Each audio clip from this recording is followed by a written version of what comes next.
Buenas tardes a todos y todas. Un saludo especial para la mesa principal, para el señor decano, el señor embajador mundial. Un gusto estar acá en una facultad que por muchas razones me es muy querida y tener la posibilidad de hablar con ustedes acerca de el tema del Holocausto, lo que representa para el derecho internacional y cómo se une a la figura del genocidio, que hoy en día es una de las figuras preponderantes en el derecho penal internacional. Guarden cuidado que no voy a darles una lección, sino me han pedido 5 minutos, pero quisiera empezar por destacar el hecho de que la semana pasada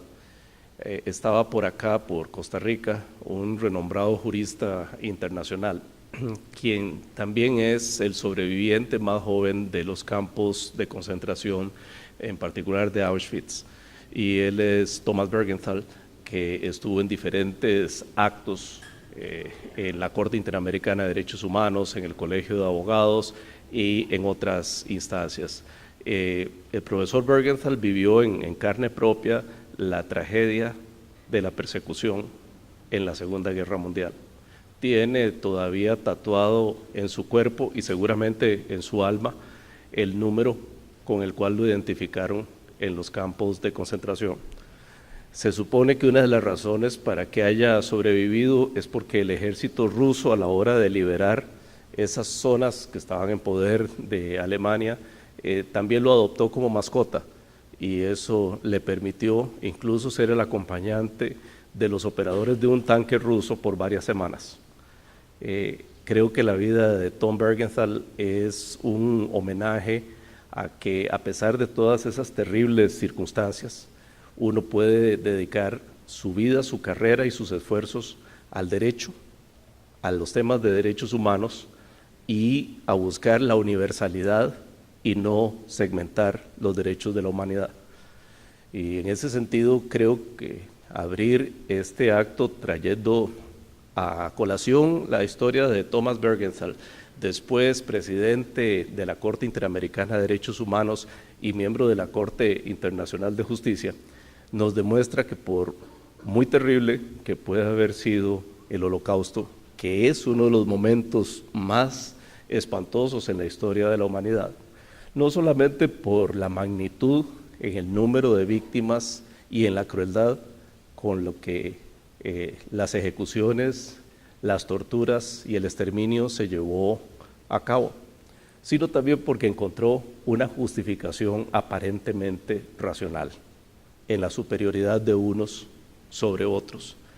y en la necesidad de eliminar a algunos de la faz de la tierra. No fueron solamente los miembros de la comunidad judía, aunque 6 millones de judíos perecieron en el Holocausto. Fueron también gitanos, fueron también homosexuales, fueron todos aquellos que no empataban dentro del concepto del predominio de la raza aria que el nacionalsocialismo pregonaba en Alemania. Y creo que cuando ahora, viendo para atrás, recordamos tristemente el Holocausto, pero también tratando de que nunca se convierta en olvido, que comprendamos el nivel de barbarie y de inhumanidad que el ser humano es capaz de tener, porque solamente recordando podemos evitar reiterar. Y vivimos tiempos terribles en el sentido de que hemos vuelto a renacer las intolerancias y esas intolerancias pueden llevar al odio por el otro y a partir de ahí a la consideración de que la eliminación del otro es un expediente válido. Fíjense ustedes que el Holocausto marcó de tal manera la conciencia de la humanidad que la Convención contra el Genocidio, que lo define por 2 elementos, uno objetivo, que es todos los actos de tortura, exterminio, asesinatos, exclusión, y uno subjetivo, que es el ánimo de eliminar, hacer desaparecer o dañar a un determinado grupo humano,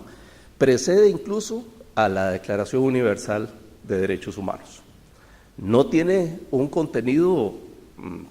como lo hubiéramos deseado en ese momento.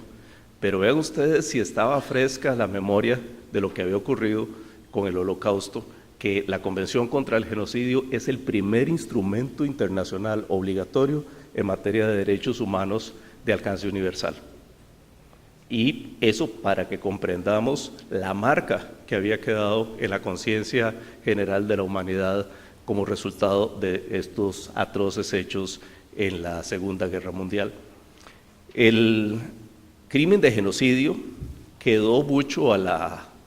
determinación de las legislaciones nacionales, y por eso ustedes lo encuentran en varios de los códigos penales alrededor del mundo.